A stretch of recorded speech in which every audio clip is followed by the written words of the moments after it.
Welcome to Compass Points, the weekly podcast for CompassKnox.com.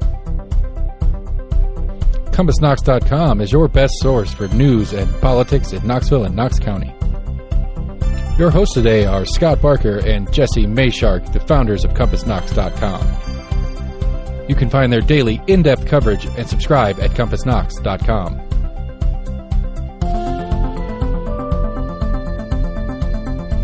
The Compass Point podcast is brought to you in conjunction with Almost an Agreement. Almost an Agreement is a layman's attempt to get a handle on the workings in government and politics that we deal with every day.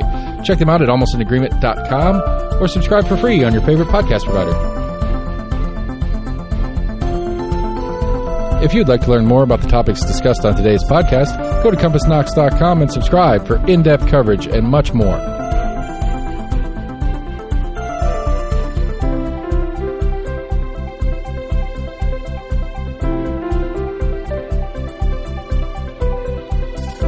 And now, here are your hosts, Scott and Jesse from CompassKnox.com.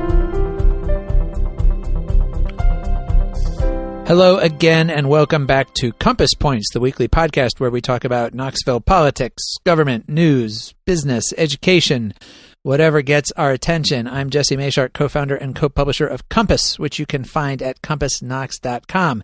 We cover all of the above. Joined, as always, by Scott Barker, co-publisher and co-founder of Compass. How are you doing today, Scott? We're taping on a Saturday. This is unusual for us. Yeah, this is usually our day off. So we need to have a discussion with the boss about that. Yeah. I know the sad thing is we're taping on a Saturday because you and I were both too busy on Friday covering things. So it's not like we had any relaxation on Friday. And, you know, we don't want to turn this into a pity party. We love our jobs. We love our subscribers. We love our podcast listeners. We are happy to do this. Just maybe not always 7 days a week. Also, Scott, I want to say, I don't know if you noticed, but I'm trying to up our game here a little bit sartorially, sitting here in a suit and a button-down shirt, and I feel like you're kind of not keeping pace. I am not. I'm going more for the lumberjack look, right? And with a flannel shirt, plaid flannel shirt. But I will almost guarantee that it's more comfortable than what you're wearing. I'm still trying to. I'm trying to pretend. See, I'm trying to pretend that I'm taking today off. Right. I just figured, you know what? If I'm going to have to work, I'm going to dress it. Now, actually, I had to do a little forum this morning that I did dress up for because you want to show respect, you know, to the people who are there. Yes. I don't want to show up. Well, see, I don't have any respect for Seth. Right. So that's why I wore this. Are we going to discuss what I'm wearing and how much respect I have for you guys? I view that more, Scott, as it's just a sign that you feel at home here in the studio with Seth. It's of course. Testament to the friendly, convivial atmosphere that Seth creates. All right. We do have some things to talk about this week besides wardrobe, which is good. First of all, of course, we are going to talk about elections. We are in an election right now. You may or may not be aware of that, but you will be aware of it by the time we get through talking about it. And then also we had some significant news from the city of Knoxville on Mayor Kincannon's sort of comprehensive approach to housing. So let's start with our elections. Early voting started this past Wednesday. It continues through February 27th. And of course, this is for the primary election on Tuesday, March 5th. On the ballot, first of all, you have your presidential candidates, and then we have a number of county offices that have primaries. One note to make about this is that if you are a Democrat who intends to vote as a Democrat, meaning you're going to ask for a Democratic ballot when you go to vote in the primary, please be aware that you are not going to have very much to vote for. First of all, there is no presidential primary on the Democratic side. You can vote for Joe Biden or you can vote for other. Those are your two options. And then as far as the local races go, only the 1st District County Commission race has a Democratic primary. 1st District covers East Knoxville through downtown to Mechanicsville and Lonsdale. If you live in that area, you do have a Democratic primary between Damon Rawls and Evelyn Gill. If you don't live in that area, you have literally nothing else to vote in. All that you're going to see, all the Democratic candidates are unopposed, right, in the primary. Yep. So you will see a number of Democratic candidates because there are Democrats running for most of the county offices, but all of them are unopposed except for that first district commission race. Yeah, and that's reflected in the first couple of days of early voting. Yeah, so let's start there. What are we seeing so far? Typically, I feel like this is a cycle that tends to get off to kind of a slow start as far as voting goes because it takes people a while to realize that there's an election going on. We're in the middle of February. Yeah, and we were talking about the Democrats and Republicans. Republicans are way outnumbering Democrats going to the polls. By a much greater margin than Republicans tend to win in countywide races. So far, about 2,701 people have voted early. Another 311 have voted by absentee ballot. At least they've arrived. And this was as of Thursday, end of the day Thursday. It's the most recent numbers we have. Of those, 2,329 Republicans have voted, only 683 Democrats. Or I guess we should say people requesting Republican ballots have voted, yes, right? I should make that distinction. One of the things is Tennessee is an open primary state. You can vote in a Republican primary even if your leanings are Democratic. Likewise, even if your leanings are Republican, you can vote in a Democratic primary. So that might be reflected here. Of course, you've got the presidential. There is a contested presidential primary in the Republican side. In fact, in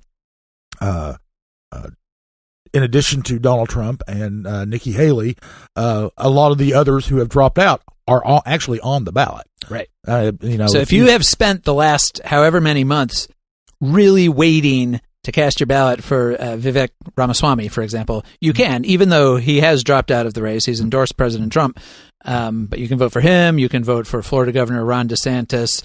Those names are still on the ballot if you want to make a statement in those directions. Yeah, and anyway, that's and generally speaking, in this cycle, the presidential race drives turnout. So, but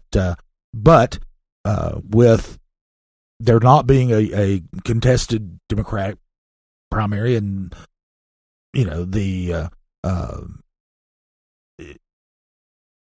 least according to most polls, President Trump's way ahead of Nikki Haley. There might not be as much excitement there in the primary, so it's hard to judge how that's going to affect turnout here. But we do have these contested local Republican primaries. There's two countywide races, property assessor and law director, and then a number of county commission seats have contested Republican primaries, as do two school board seats. So again, depending on where you live in the county, you start like on the Republican ballot. First, you have the presidential primary. You have for sure those two countywide seats, and then depending on what district you live in, you could have one or even two contested primaries. I think the 8th district is maybe the only place that you have both a contested county commission and school board primary for Republicans. So if you live in the 8th district and you're Republican, you get the most votes. You have the most races to decide.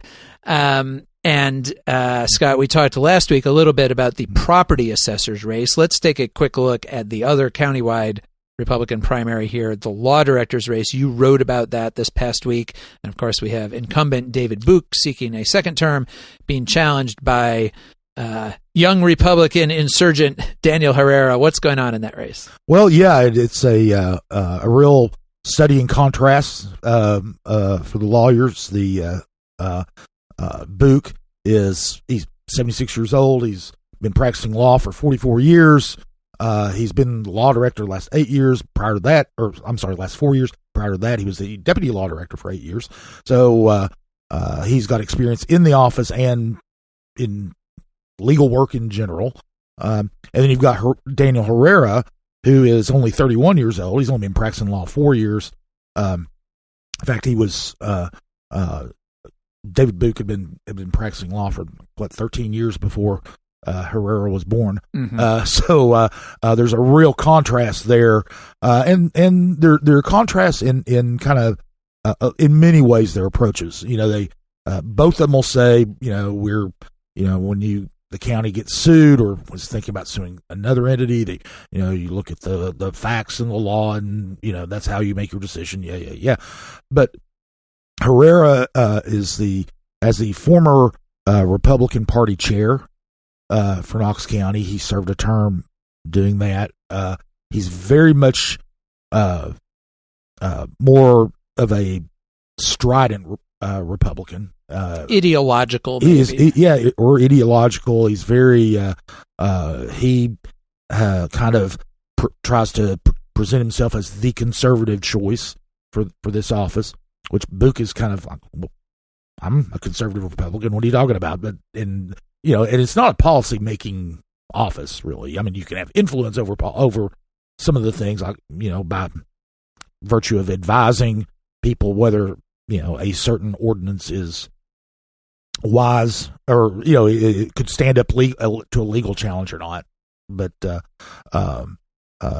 and one of the differences too is, like, when you ask them what the biggest challenge to the legal challenge to Knox County is, Buke will talk about what he views as frivolous lawsuits that are filed against the county in federal court over various things. He claims that there's kind of a cottage industry of attorneys who file dubious lawsuits, and that his office has to defend all the time. I think the pushback to that from some of those attorneys would be, well, if those lawsuits weren't successful a fair amount of the time, there wouldn't be a cottage industry of them. That's true. And Knox County does have a track record, especially with special education lawsuits, for example, of contesting and then eventually settling cases that cost the county money. So that could be a bit of a chicken and egg thing. It's like, if people are suing the county successfully, how frivolous are the lawsuits really? That's true. That's and that's one of the things that the law director has to do, is look at a case and see where the facts lie, what the law says, what's the likelihood of prevailing if you go to court. If the likelihood is, if you're not likely to prevail, you go ahead and settle. And that's kind of the thing. And that's one of the things that Herrera talks about, is he doesn't, he's much more eager to go to trial than to settle. He's one of the things he talks about is he thinks that that Knox County settles too many cases, and that he would go to trial on more of them. And which is interesting, because again, one of the big criticisms of the current law department under Buke and under Armstrong before him is the reverse, especially, again, going back to the special education cases, which make up a decent chunk of these, bigger contested cases they deal with. There was that school system task force on special education last year came out with a report, and one of their conclusions in the report was that the law department fought too many lawsuits, was too combative, instead of going ahead and recognizing when the county needed to step up and actually just provide services, and that they fight those lawsuits and end up losing them, and then they have to pay a settlement and they still have to provide the services. And so it's interesting for that to be Herrera's complaint, that the law department is not fighting enough of them, because we very much heard the other side of that in people's experience, they think the law department is fighting too many cases. Yeah. And, but that's, like I said, that's what Buke says is the biggest challenge facing the law director's office. Herrera, on the other hand, when you ask him what the biggest legal issue facing Knox County is, he'll say illegal immigration, which was, sounds a little puzzling, because immigration law is a federal Yes, something the Knox County Law Director's Office does not have a lot of direct engagement with. Yeah, I think that and he'll say that that's what voters say they're concerned about when he talks to them.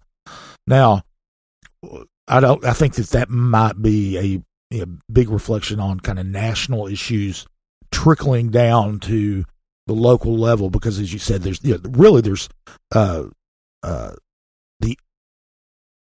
all immigration law is federal law.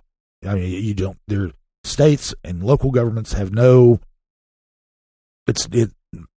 dealings at all with actual immigration law. Now, Knox County Sheriff's Office does work with Immigration and Customs Enforcement through its 280G program, which you've written about a lot. Mm-hmm.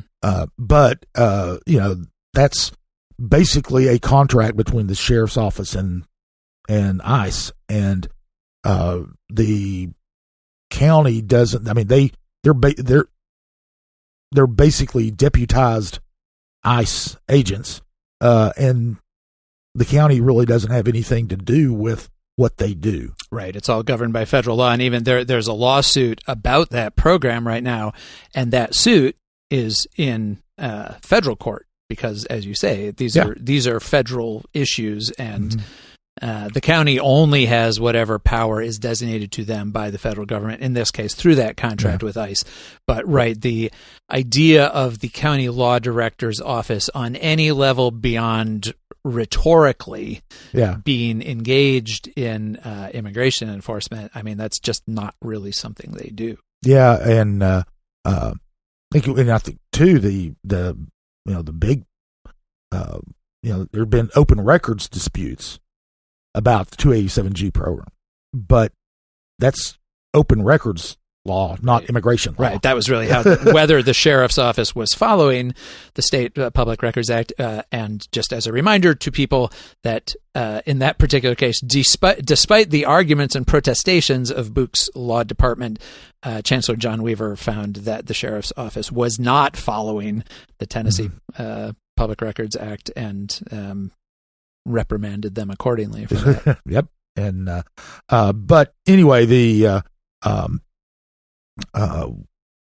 they're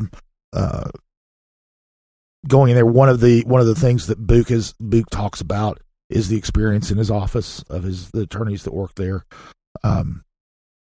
He's got his chief deputy is a former law director and former judge, Mike Moyers himself. So there is I think he kind of when you kind of boil down what their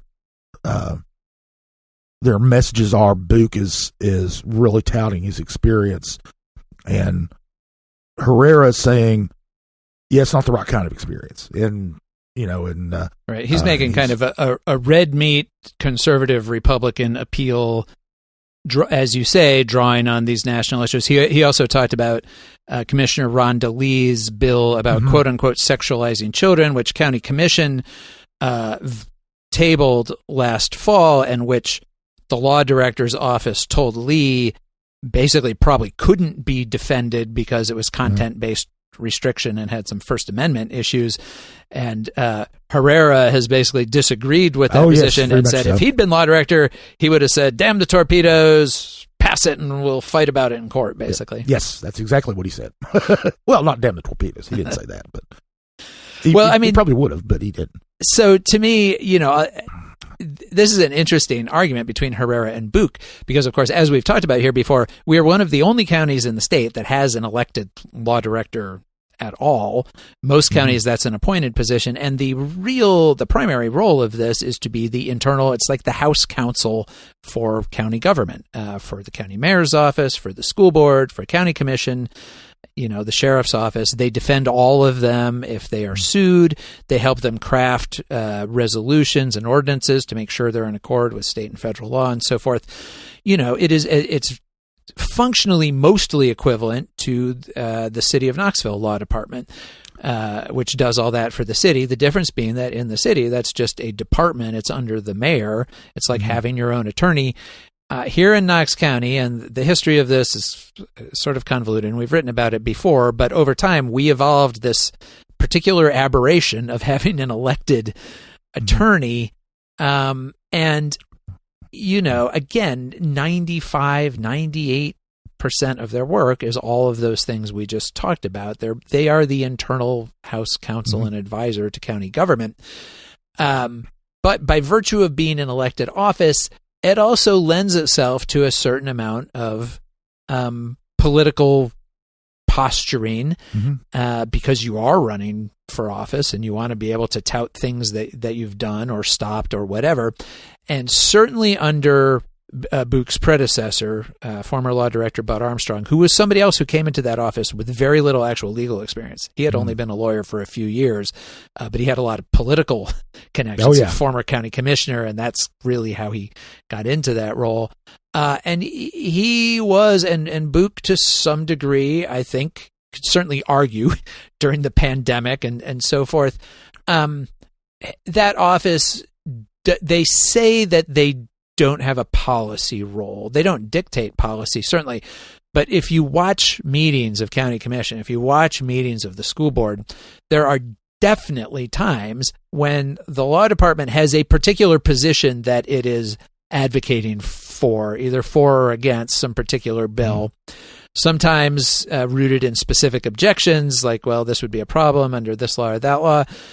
Other times rooted in things that are a little more amorphous, like, well, we might get sued, which, that is always true. Yeah. You can always say we might get sued. And so if you have a law director who works just directly for, like, a mayor or county commissioner or whatever, what they're going to say in those situations is, like, what are you trying to accomplish? And, okay, here's the best legal way to do that. In this situation where you have a somewhat more independent law director, sometimes they'll say that, but sometimes it might also depend on how the law director themselves feels about this policy issue. And they will tell you that they don't, but they do. They can absolutely shade their legal advice to their own preferences. And so, they can be more or less cautionary depending on what they themselves as a separately elected political official believe or want to see. And I just don't think you can make a case that doesn't happen. It really does happen. And it's really what you would expect when you have a separately elected office. And so it already is a somewhat political operation. It's interesting that what we seem to be hearing from Herrera is that he kind of wants it to be just sounds like a very political operation, kind of a gloves off, like, yeah, we're in there to advocate for this agenda built around national political talking points.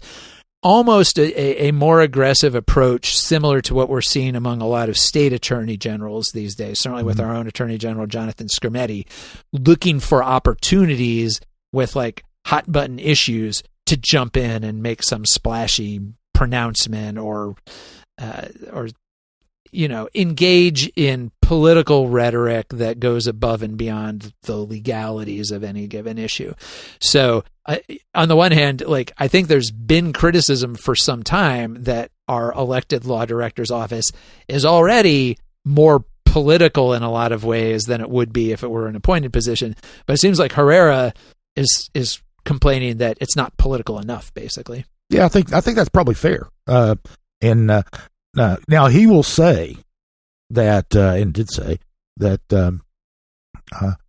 for instance, his desire to go to trial instead of more frequently instead of settling is that is conservative because it would save more money, presumably, when the county prevails. Yeah, you have to win the cases for that to be true. That is true. You do have to win the case for that to be true. So,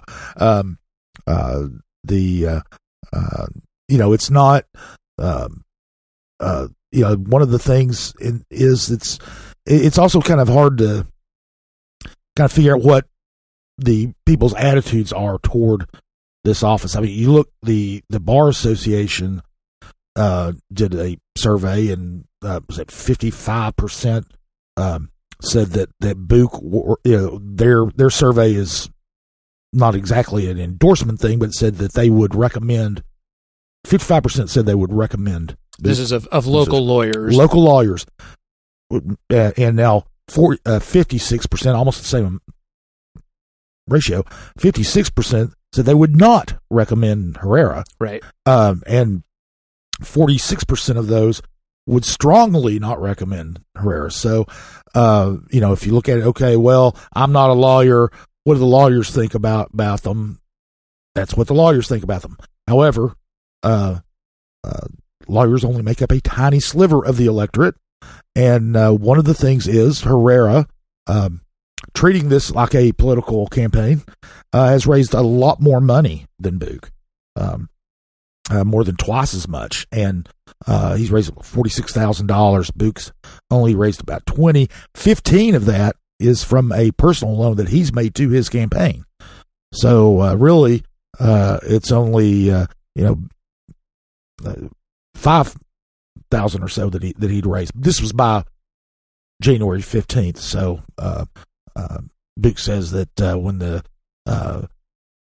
reports came out on the financial disclosures, that a lot of people contacted him, and he's raising a lot more money now. But I don't know, we won't know that for a while. Right. But Herrera's definitely reached out to his network of Republicans that he developed during his time as party chair, and has a pretty decent sized war chest for the race, and they're of course people are going to the polls now, so they don't have a lot of time. Neither one of them has a lot of time to change people's minds or what. But Herrera's got a little bit more money to do it. And Herrera is also quasi part of a slate, or part of a quasi slate, I guess you could say, of candidates who have been endorsed by local. I think the group is calling itself Knox County Conservative Republicans. These are folks identifying them as what they call constitutional conservatives. And, it gets a little tricky to identify our factions here in local and state politics, especially when we're looking at the Republican Party, because you can think about it in various ways. We sometimes talk about like establishment Republicans, by which we mostly just mean people who have been around and been engaged in the party for a long time, people who are traditional, regular donors to candidates and so forth. You can talk about sort of people who have been energized by former President Trump, that, kind of like the more Trumpy wing of the local party. People who are energized by issues like some of the ones Herrera is raising around quote unquote sexualizing children, people who are very concerned about the presence of transgender people in society, for example, or have issues, people who want to talk a lot about illegal immigration, for example, even though, again, as we said, that's not, it really is not a local issue. It's barely even really a state issue to talk about. But so Herrera is part of like a little group of these folks who are on the ballot in some of the other races. Angela Russell in the 5th District County Commission seat, been endorsed by them. Justin Hurst in the 1st District County Commission race. And so, one thing that this primary, I think, might illustrate is just how much strength and reach that particular sort of subgroup of the local Republican Party, how many of them there are, how much clout and sway they can have in a primary. Because typically I think you would look at this and say, David Boock's very well known, he's well established, he has a lot of support, if not financially so far, certainly politically from kind of, I think other office holders and so forth. So, I jokingly called Herrera an insurgent, but in some ways, I think that he is he was county chair, somewhat surprisingly, for a couple of years. And there is a little bit of power struggle going on in the local Republican Party over kind of which of these factions is going to have prominence. Yeah. He is one to really kind of push the boundaries and try to he really is kind of a firebrand. And he was it was while he was chair that the Republicans put out a slate of overtly Republican candidates in the nonpartisan city council races 2 years ago and 2.5 years ago, and none of them won, but he did help direct a lot of resources and support for that slate of candidates, more so publicly and overtly than has been typical in city races. Yeah, and he made big claims that they were going to take back the city of Knoxville, and they didn't. But this is a county race. The county overall is certainly much more conservative than the city, and so it will be interesting to see what happens there. We also wrote this past week about two of the local district races, the 5th District and the 8th District Republican primaries for county commission, and just mention both of those briefly. The 5th District is interesting because there are 5 Republicans running there. And one thing I should say, all of our election coverage at CompassKnox.com is now outside the paywall. We do this every election cycle once we get up to early voting starting, because as much as we really value and appreciate all of our subscribers, we also very much want our information to be available and useful to people as they're preparing to vote. And so whether you're a subscriber or not, you can go to our website and find our coverage of these races for more detail. But the 5th District race, County Commissioner John Schoonmaker, the incumbent, is term limited, so it's an open seat. Open seats always attract a lot of attention, and I went back and looked. This is the most crowded primary ballot since, I think, 2008, when there were also 5 candidates running in the Democratic primary for the 1st District County Commission seat, which is the most Democratic district. We're going to be talking about that one a little bit more next week. But it's an interesting group in the 5th District. So just to run down their names real quick, you have Brad Hall, who is a current captain with the sheriff's office.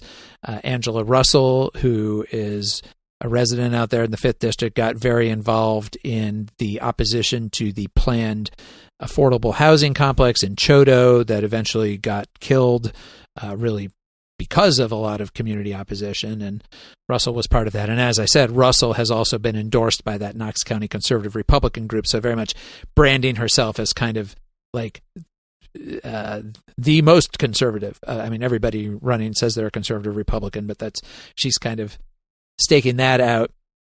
Tony Scott, who is, again, if you were looking for the quote-unquote establishment candidate, I think she is as close as it gets. She's raised more money in terms of actual contributions than anybody else in that race. She has some well-known Republican names supporting her. Among other things, she's working with Andrew Davis, the former policy director to County Mayor Glenn Jacobs, who's now a political consultant. And she is kind of talking meat and potatoes, district issues, not really waving a whole lot of, big red hot button flags or anything. Dale Skidmore is running there, and he's an interesting case because he's somebody, when I talked to him, he didn't even really talk about issues that much, so much as process, and just that he wants to be engaged. He wants to be involved. He wants to be a voice for the constituents. He's not out there trumpeting any big particular agenda. And then Brian Walker is the 5th candidate, and he's an interesting candidate because he's representative of something we've certainly seen here in local civic activity, which is sort of our political, our newcomers to the area. He's part of the wave of people who moved here during the pandemic. He moved here from California with his wife and family because they were upset about a lot of the things they saw in their local and state governments in California. They wanted to get away from it. And part of what he's saying in running is he wants to make sure that what he views as the overly oppressive, restrictive nanny state and also high tax state government of California, he wants to keep that away from East Tennessee. And so that's kind of his calling card. Scott, issue-wise, these 5 candidates, although they have different backgrounds and sort of some natural bases of support, they mostly all talked about the same things. They're mostly very concerned about growth and development and infrastructure, especially in that district, which covers Farragut and Concord. Not so much that there would be a huge amount of new growth and development there, because that district is pretty well built out, although in the farther west areas of it toward the county line, there's still some growth to come, but more about how do they deal with the growth that's already happened, the traffic that is pouring onto all of their roads, the fact that some of those identified needed road improvements have been pushed back as priorities by TDOT. So crowded field of candidates, but really just a couple of key issues that they're all saying they're going to focus on and be, voices for their district in terms of trying to keep people's daily lives from being overwhelmed with all of the new population coming in. Yeah, of course, in most district races, the district, everybody's going to pretty much identify the same issues for the most part. And that is the growth and the burden on infrastructure or in and around Farragut is big on everyone's minds out there. And of course, these commissioners, whoever is elected commissioner, will have some big say on things like rezonings, things like that, about land use, that sort of thing.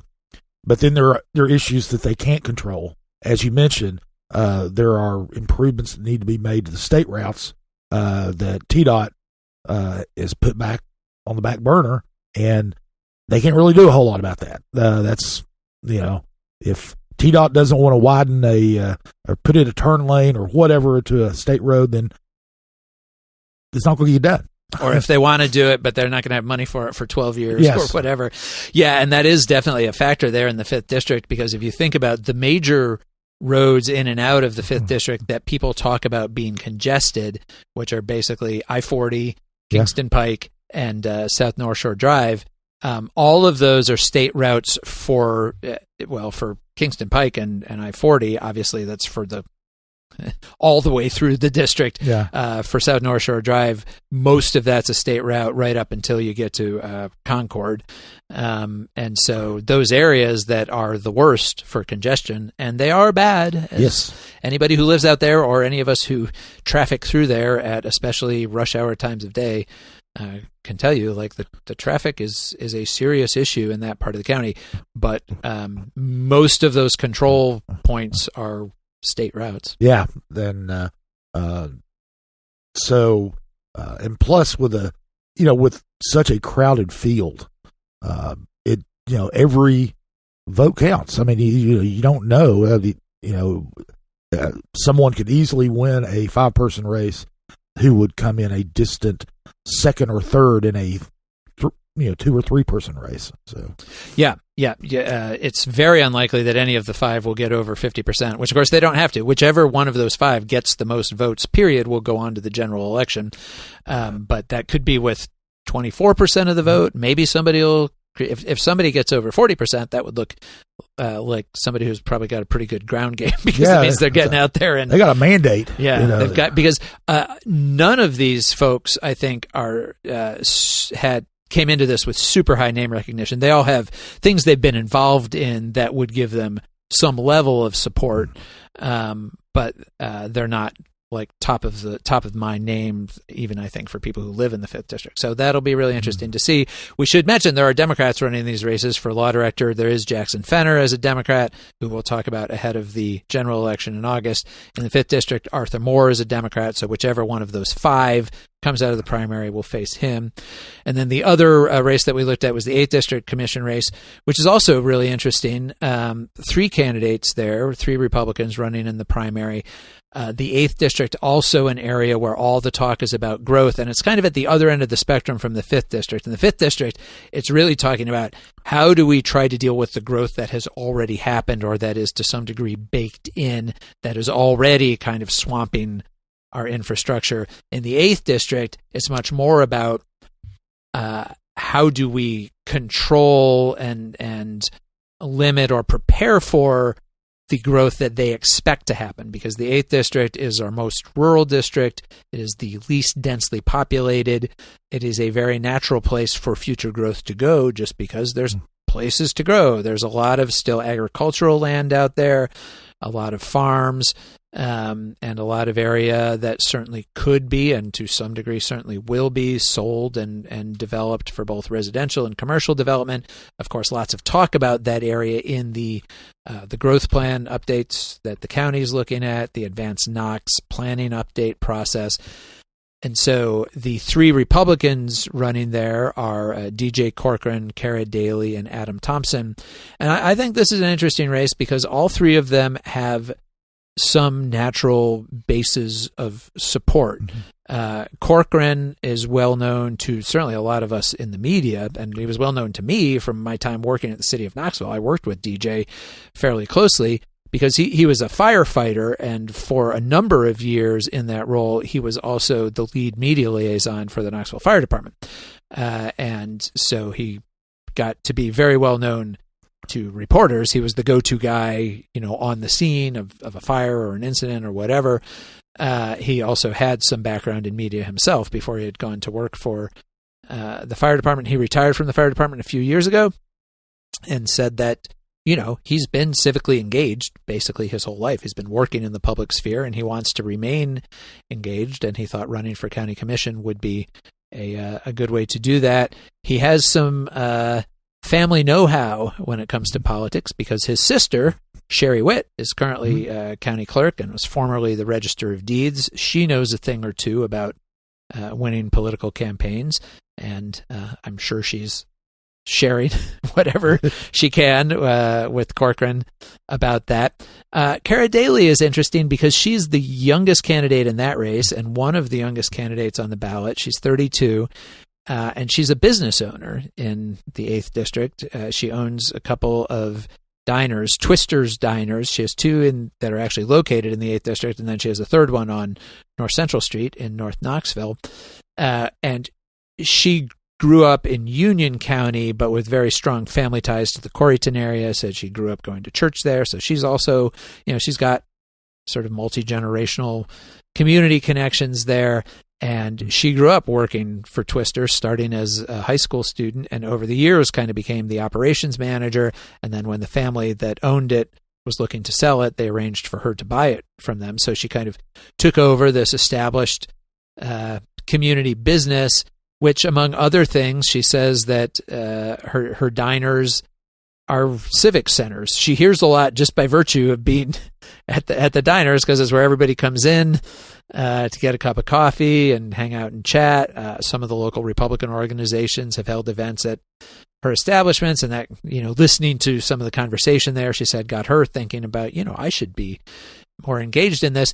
She freely admits she has not been very civically engaged. People look at people's voting records a lot, and she said, if you look at my voting record, I haven't voted in a lot of elections. I was a kid. I didn't really understand what was the significance of this until now. She is a business owner and she's seeing the impact. And she said that, she doesn't think that should be held against her. She thinks it should be more a mark of, she's turning herself from somebody who wasn't engaged to somebody who is engaged and wants to be part of it. And she thinks can be an effective spokesperson for younger residents, but also help to encourage younger people to get involved and to show them, you don't have to wait for your AARP card to arrive in order to start paying attention to local politics. And then Adam Thompson, also a really interesting case.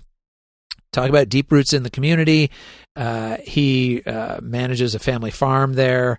It's a beef cattle farming operation, but it goes back as a farm. He says he's the 6th generation in his family to operate this farm. It was a dairy farm for a long time until about 15, 20 years ago, and then converted to being a cattle beef farm. And he's been very engaged and outspoken in planning and development issues. He has shown up at a lot of those advanced Knox meetings and the growth policy plan meetings to raise concerns about preserving farmland. He says he's not against the advanced Knox process. He's not against the growth policy plan, but he thinks there need to be serious protections, maybe a greater level of protection than there is in there right now, to really preserve some of the prime agricultural areas and the more rural way of life, striking a balance between new growth in places that it can be managed and also protecting and preserving what remains as, the last most rural green area and areas of Knox County. And he has support from Steve Hunley, who is the publisher of the Knoxville Focus and kind of a long-time power broker, particularly in that district, in the kind of East Knox, Northeast Knox stretches of the county. I do not think we have had anybody elected to a local seat in that district without Steve Hunley's support for at least the last 20 years. So that's not saying that's, he has Steve Hunley's support, therefore he's automatically going to win. But in recent years, if you want to run and win in that district, having Hunley's support has mattered a lot, and Adam Thompson does have that. So, again, I think 3 interesting candidates, all of them talking about the same issues. Daley is a little more in favor of the growth plan and some of the things that are in it, basically saying growth is going to happen. We do need to manage it, but also there's a lot of good things that comes with growth. And again, she is a local business owner there, and she says, more people is more business, more commerce. The kinds of businesses that people who live in the 8th District say they want to see more of, closer access to grocery stores or restaurants or those kinds of things. Daley says that's what growth brings you. If you want to have more amenities out here, having more people will help provide that. And I think Thompson is coming at it more from the standpoint of yes, we want that growth, and he's not opposed to that. He sells a lot of his beef to local residents. They do a lot of direct to consumer sales, and so more people out there would be more customers for him too. But working in farming, obviously, he wants to preserve that as well. And I think Corcoran is probably kind of right in the middle on that issue, but all of them basically saying that we need to balance this, that it's not about stopping growth, nor is it about paving over everything in sight.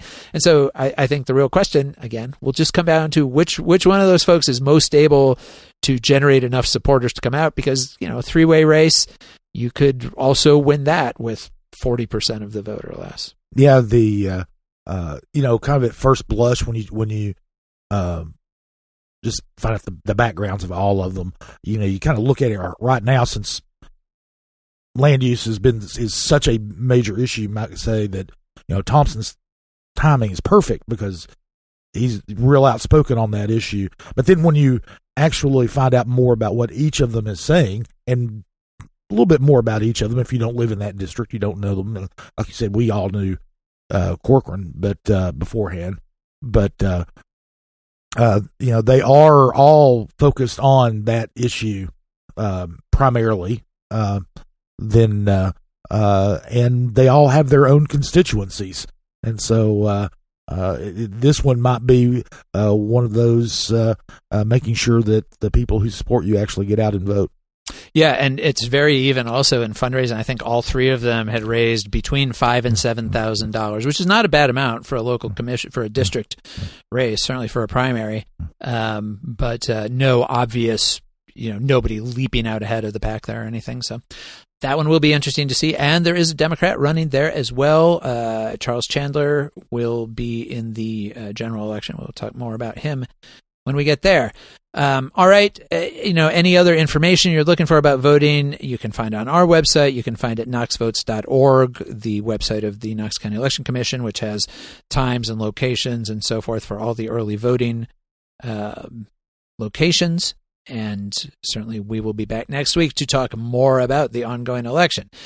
Scott, the other major news item that happened this week was the Knoxville Mayor India Concannon launching her long-promised comprehensive housing plan. This includes a lot of things that had been talked about before, but this is kind of like piecing all that together into a more holistic picture that was presented to City Council at a work session this past week. So what did we learn?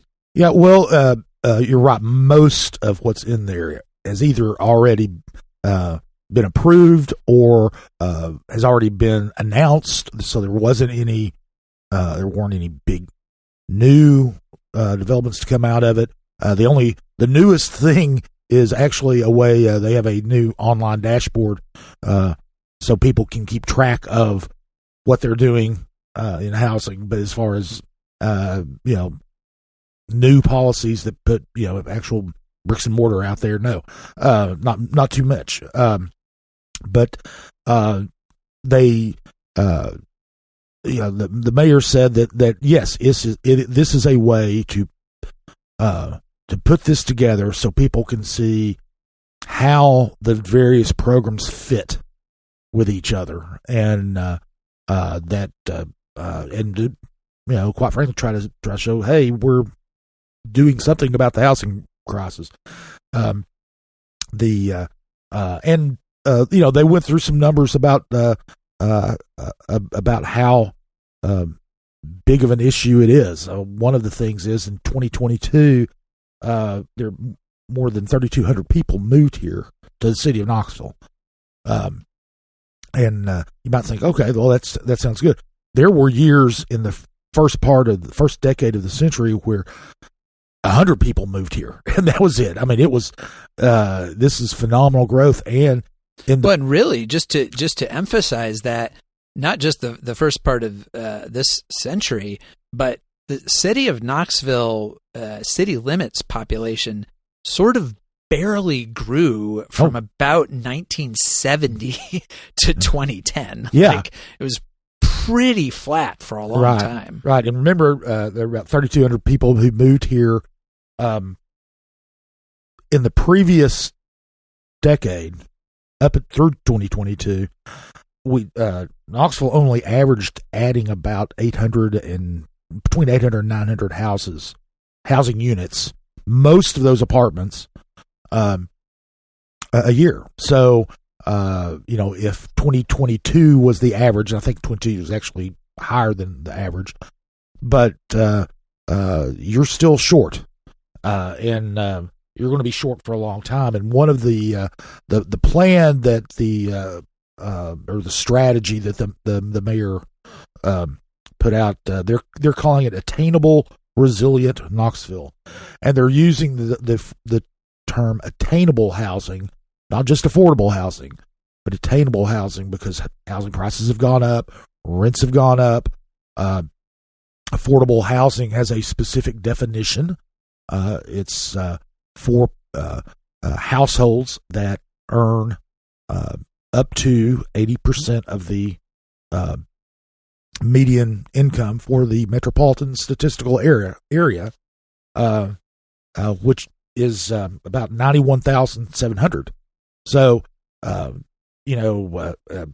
on the family size and the income, there are other stages. There's very low income, which is 30% of that number. There's low income, which is up to 60% of that number. Then there's 80%. And but then there's also another category of people that of housing. They talk about workforce housing, and that's up to 120% of the median household income.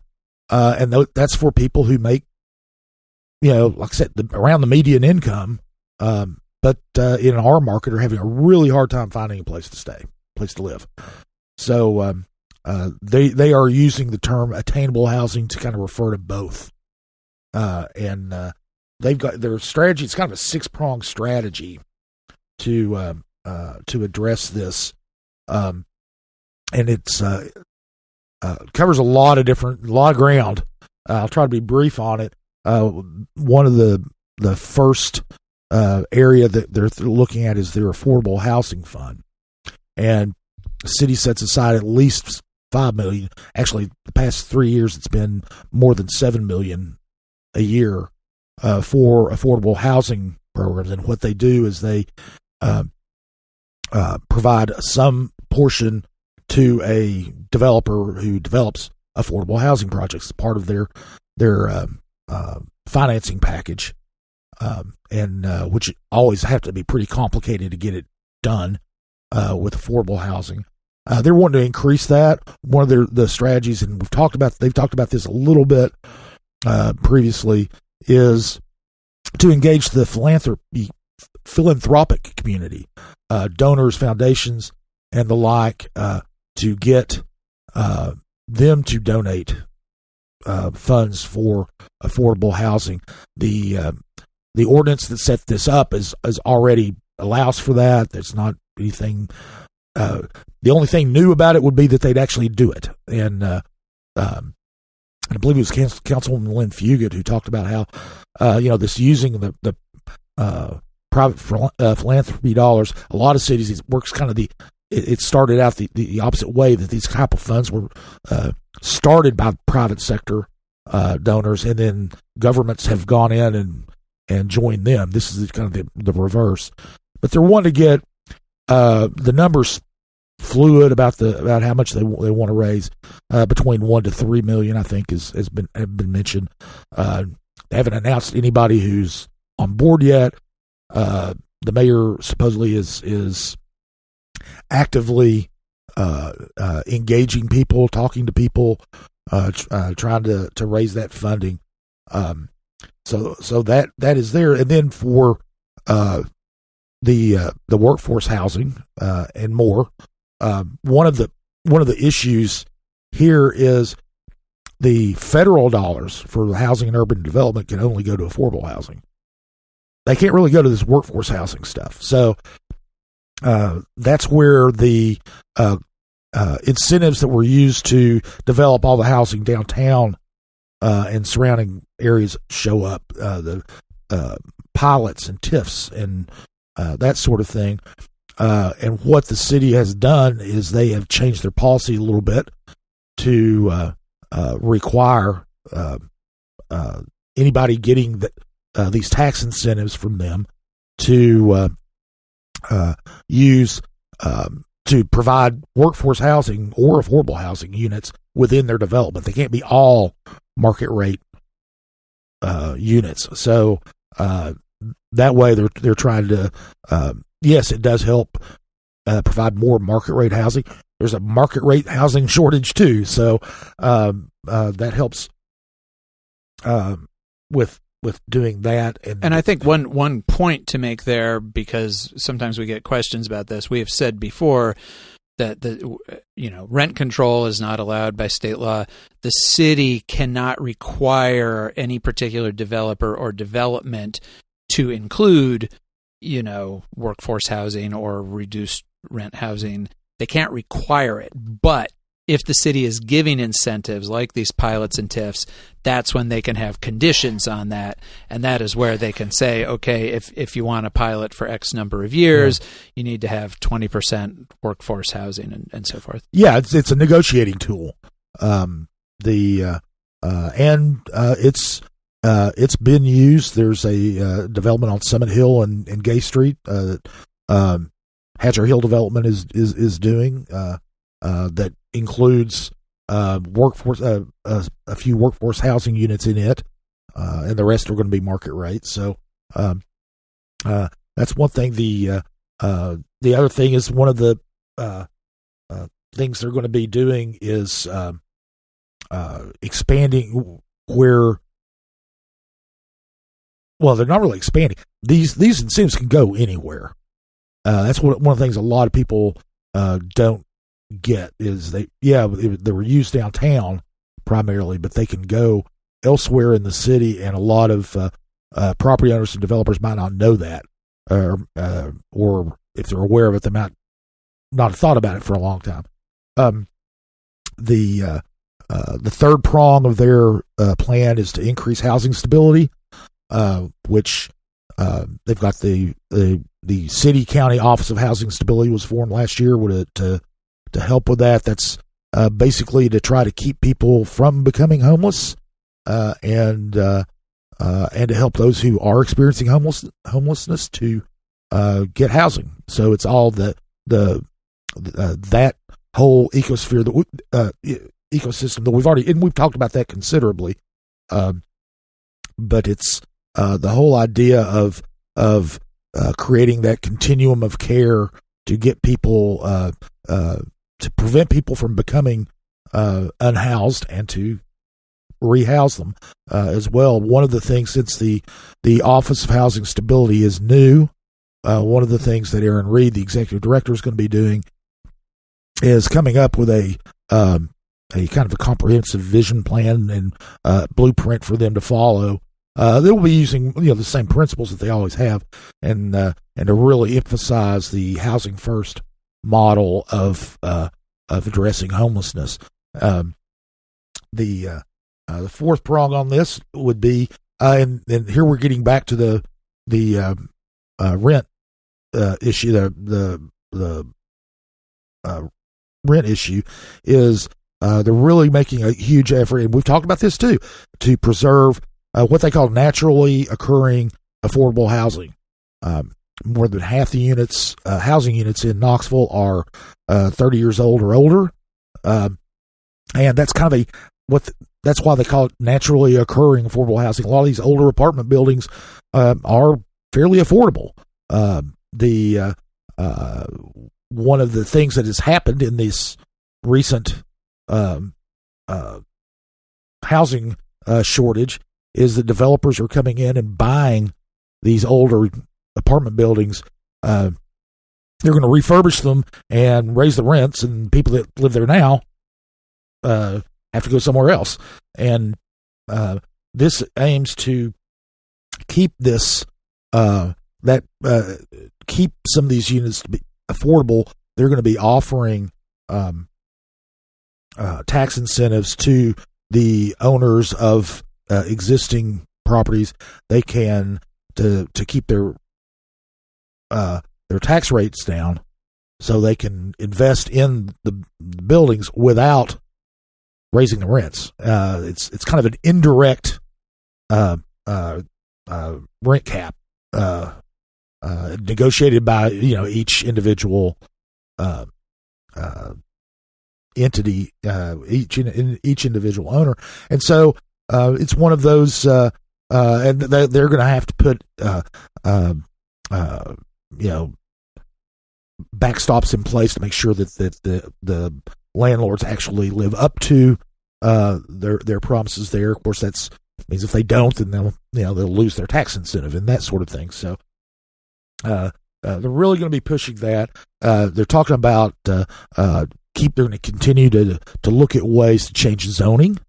We just earlier this month, the city council did get final approval to allowing for what we've always called missing middle housing, the duplexes, triplexes, small apartment complexes, those kinds of things.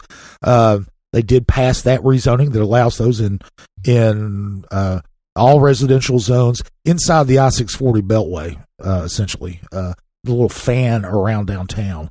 And they're going to make other, we'll probably try to make other tweaks to the zoning ordinance to do that. A lot of this is, infill housing, because the city can't grow, basically can't grow geographically, can't expand. So they're having to work with the land that they have, and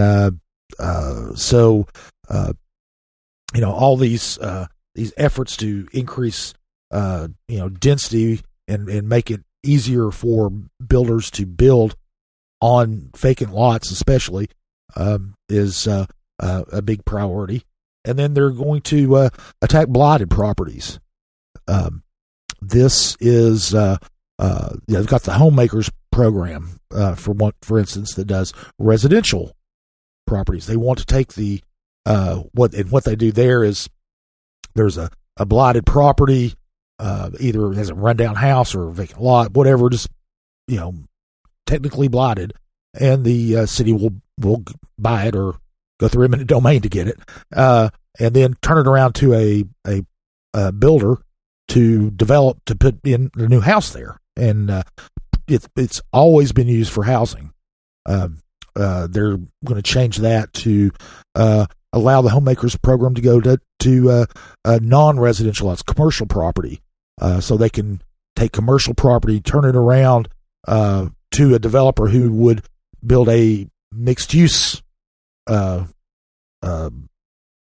project there, or just a straight up residential spot there. So they're hoping that will be able to. Now that's going to cost a little bit more money. That one we'll find out how much they're going to invest in that later this spring. Acquire the commercial properties, which are typically going to. Well, but it's one of the things it's up front. They've got to acquire it, but then they sell it to a developer, and so and then the developer is going to pay higher property taxes, yada yada. So eventually, it ends up paying for itself, but not up front. And and that would probably be aimed at areas along some of our older corridors, thinking about Clinton Highway, Chapman Highway. Even there's some areas on Kingston Pike where you have, sort of older, run down, in some cases totally vacant or partially occupied commercial strips and those kinds of developments, right? Yeah, and it's a great segue for me because I was getting ready to talk about development along commercial corridors, which is a big emphasis for a lot of the council members. They talk about it all the time. There are underutilized properties, some vacant, some just underutilized along the corridors. You can't when they changed the zoning code and the recode Knoxville, you can build residential units along the corridors now where you weren't able to before. The city's already announced that they're going to have a redevelopment area along Magnolia Avenue, which is probably the most underinvested in area or corridor in the city. But it will go from downtown near the stadium to Chilhowie Park in Burlington, and it'll be a district. They're looking at it being a district where any development in there would be part of a tax increment financing district, very similar to the South Waterfront, very similar to the area around the stadium, and as a way to spur development there. Council members have talked about, hey, do that on Clinton Highway, do that on, and they'll be looking at that. One of the things is it's very easy if you look at properties that are completely vacant and run down. But then you've got there are a lot of places where there's a former grocery store or big box retailer that has moved on to other places, and the businesses that are in there are underutilized. They're not. It sounds a little bit arrogant to say, but the property could do better. Right. They're kind of underperformed. Well, I think about you and I both live in North Knoxville, and for example, there's that very large plaza, or I guess it's sort of two plazas next to each other up there on Broadway just before you get to 640, which was where Kmart and Food City were. And there are some businesses in there. Mm-hmm. But if you look at the overall footprint of that area, including all of its parking area and everything, mm-hmm. versus its utilization right now is very low. Yeah, and this was an interesting thing that came out of that interesting discussion that came out of the work session is they asked Rebecca Jane Justice, who's the city's development director, and she asked her, "Oh, what are you doing to reach out to these people? Do you reach out to people who own that and tell them that?" And she basically said, "No, we wait for them to come to us." And there was a lot of consternation on the several council members thought they should be more. Andrew Roberto for one, and Tommy Smith, Charlie Thomas for another, thought they should be more aggressive.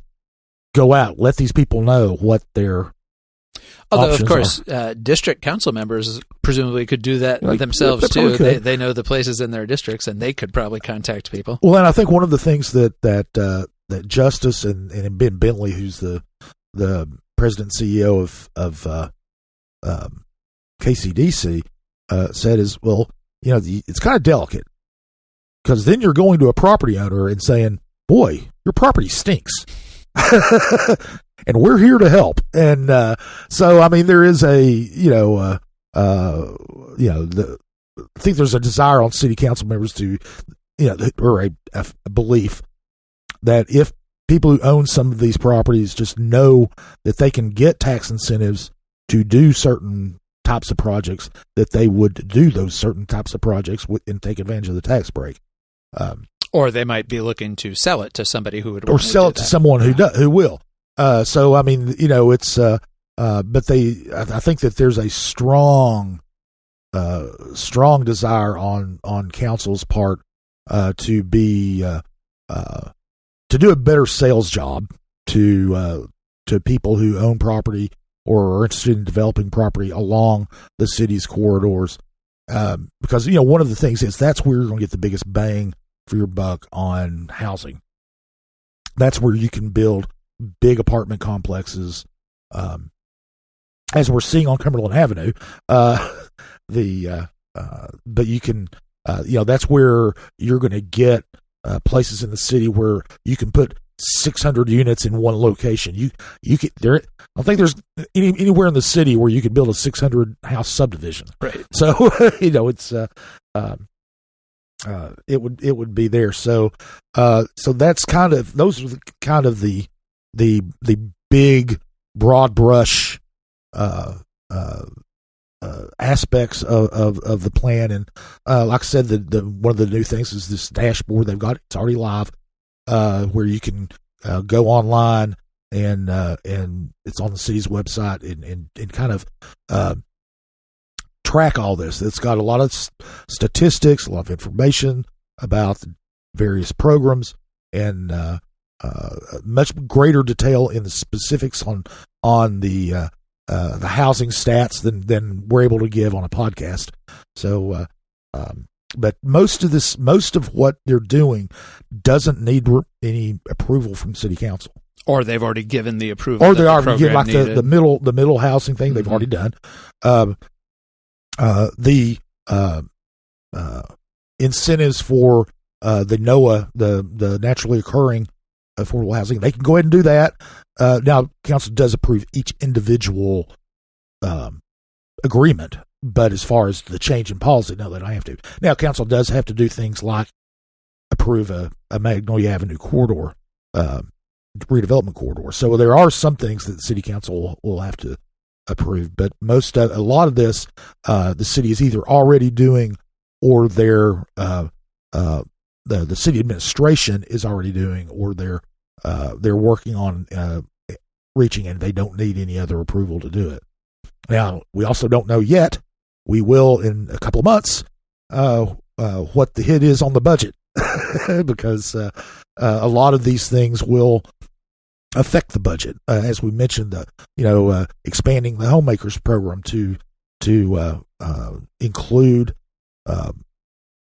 commercial property, that will likely require, if they actually want to do it and not just say they're going to do it, then it will require more funding on the front end, as we mentioned, and that would have to be reflected in the budget.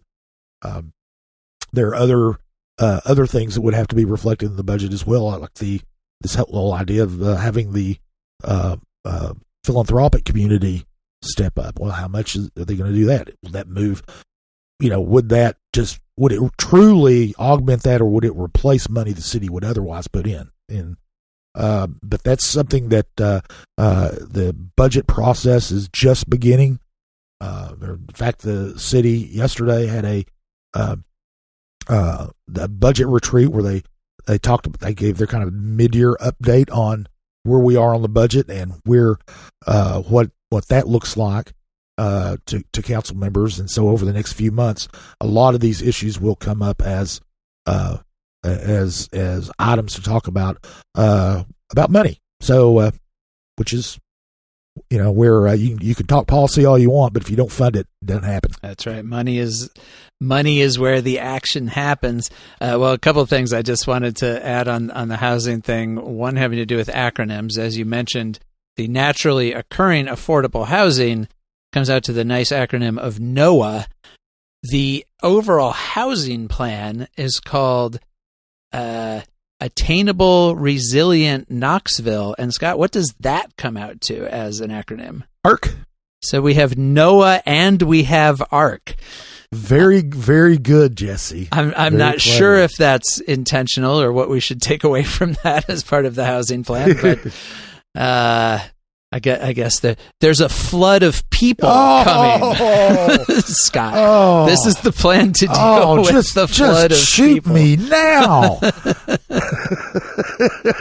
Apologies for all of that. More seriously, I just wanted to note that, interesting thing with most, really all of these different prongs of the plan you talked about. And I think sometimes people either get confused about this or sometimes frustrated by it because they want to see the city doing more in a direct way. The city of Knoxville, for the most part, does not just go out and build and own and manage housing. That's not what they're in business to do. Of course, we do have Knoxville's Community Development Corporation, which is our local housing authority. So the city does funnel money through KCDC to support their public housing plans and some of the other things they do. But most of what we're talking about here is incentives to private developers looking for, philanthropic engagement, using federal flow-through housing money efficiently.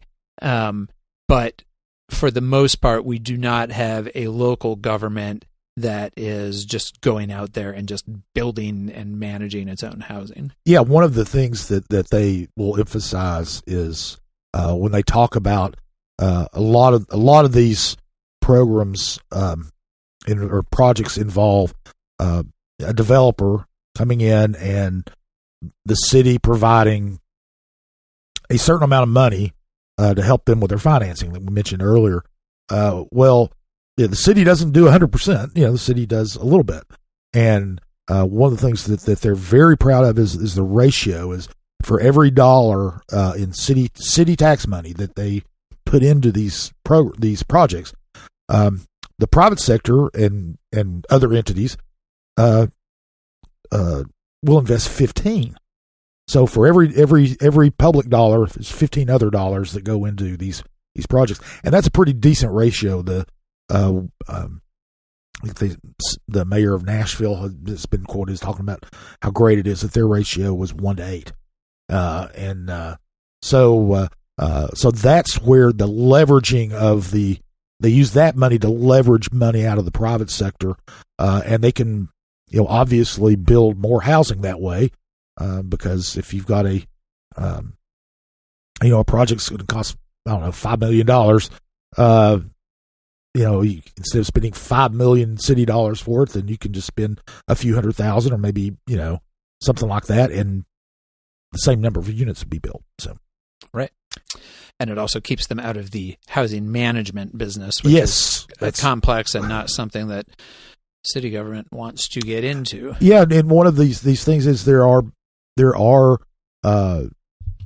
private developers who do this. It's not like there are private developers not willing to do it. One of the things that that Kevin DuBose, who's the head of the housing office, who actually presented most of the plan to the council members on Thursday, one of the things he said was, we've never turned anybody away. The developers who want to come in and develop affordable housing or attainable housing, I guess now is the new phrase. We've gone with everybody that's come in, and so it's not like they're not open for business. It's not like there aren't developers who are willing to do it.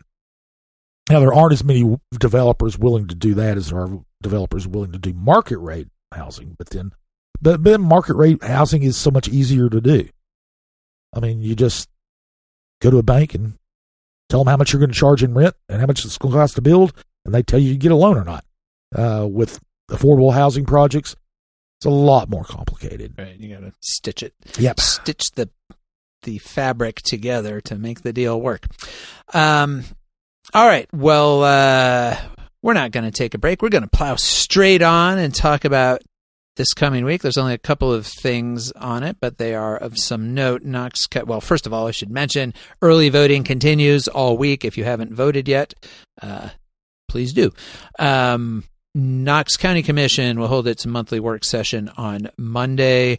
The biggest issue, I would say, on their agenda this month, which then they're going to have their voting meeting the following Monday, is the approval of Mayor Glenn Jacobs' proposed changes to the Knox County Growth Plan, which we have talked about a lot here and written about a lot. You can read about it on our website. We will be writing about whatever conversation happens this coming week, but definitely there will be some further. They had a whole work session on it a few weeks ago, and so that may have reduced how much time they'll devote to talking about it this coming week, but I'm sure there will be some.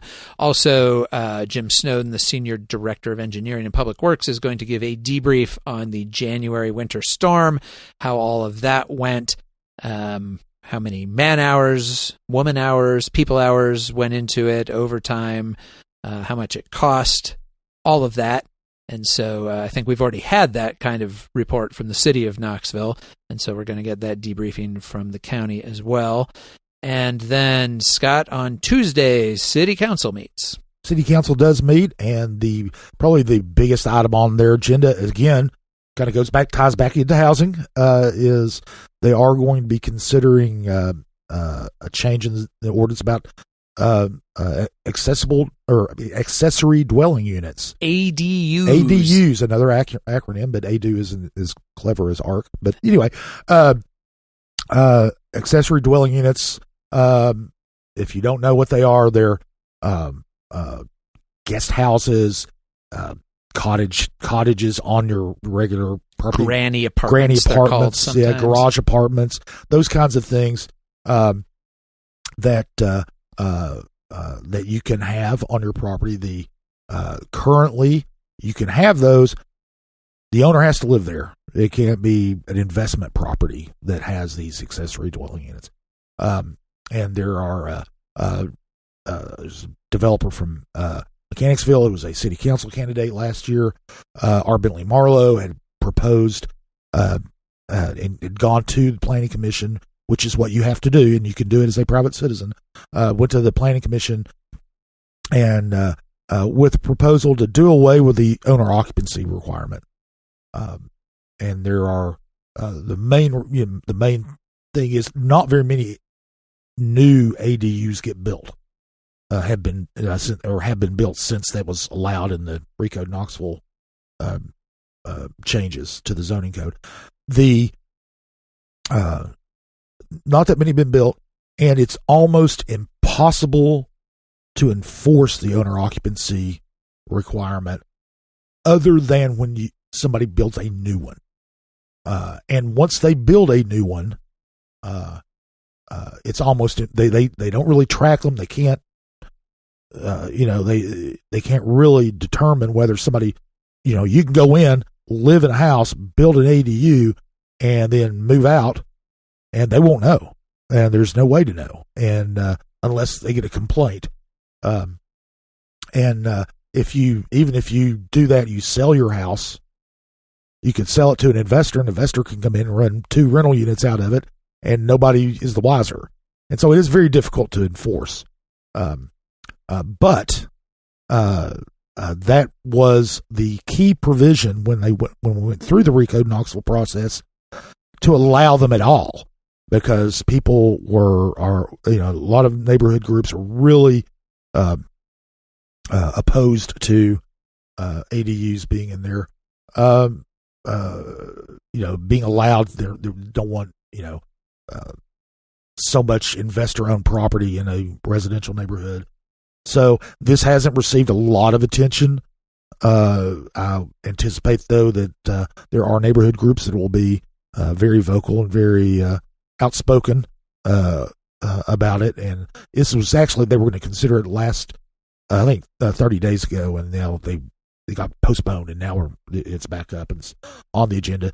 Another thing that's interesting on the agenda, one other thing, and it's not anything that you're going to get necessarily. The Knoxville Area Transit is applying for a grant, about $1.4 million that they would have to pay matching funds for, but a $1.4 million grant for an on-demand transit program. And what the idea is, when they did the CAT reimagined reconfiguration of routes that is going to be going into effect soon, they focused a little bit more on ridership and serving the number of riders they could serve, and less about the geographic area that they covered. So they were, some places that had bus service or have bus service now won't have bus service when it goes into effect. Sequoia Hills, for example, they've had a route through Sequoia Hills, no more, and not even on Kingston Pike near Sequoia Hills. If you live in Sequoia Hills, you've got to go over to Sutherland Avenue to catch the bus. Once this completely goes through, but this program they would be available in certain geographic areas, would be able to pick someone up and get them at their house and get them to a bus stop where they could get on the regular service on demand, where you could, I assume you either call them up or you can go online, and you would be able to go online and do it. A van or some vehicle would come to your house, pick you up, take you to the nearest bus stop. For just the price of a regular bus fare? Well, that's what we don't know. I mean, they would get the $1.4 million to develop the program. Mm-hmm. So that's a little bit further down the line. It may end up being too expensive to do. I don't know, but we'll see if they even get the grant. It's one of those things that and it's interesting. This kind of has come up recently in another forum on another discussion. What the city always does is they authorize usually it's the mayor's office. In this case, it's CAT, to apply for a grant, whichever, and accept it. Which means that they've already been, they can already spend the money. All they got to do when they get the grant, they have to come back to council again because they've already been approved for it. So, right. Just a little wonkish aside there at the end of the podcast. So it's all wonkery here, wonkery all the way down. It's not a dirty word around here. No, absolutely not. Wonk all you want. I think that wraps us up for this week. We will be back next week to talk about those things and anything else that happens. Thanks, as always, to Lord Seth Barber for his production work here at Barbarian Productions. Our theme music is by Will Wright, and we will talk to you next week. Welcome to Compass Points, the weekly podcast for CompassKnox.com. CompassKnox.com is your best source for news and politics in Knoxville and Knox County. Your hosts today are Scott Barker and Jesse Mayshark, the founders of CompassKnox.com. You can find their daily in-depth coverage and subscribe at CompassKnox.com.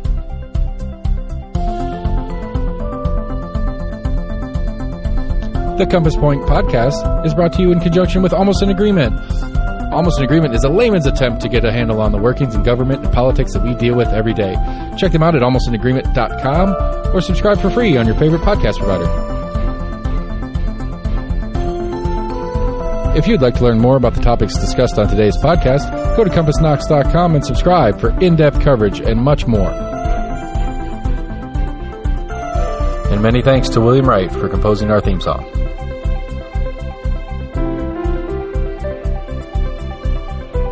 Compass Points is a partnership of Barking Shark Media and Barbarian Productions, and recorded by Lord Seth A. Barber at Barbarian Studios, Knoxville, Tennessee.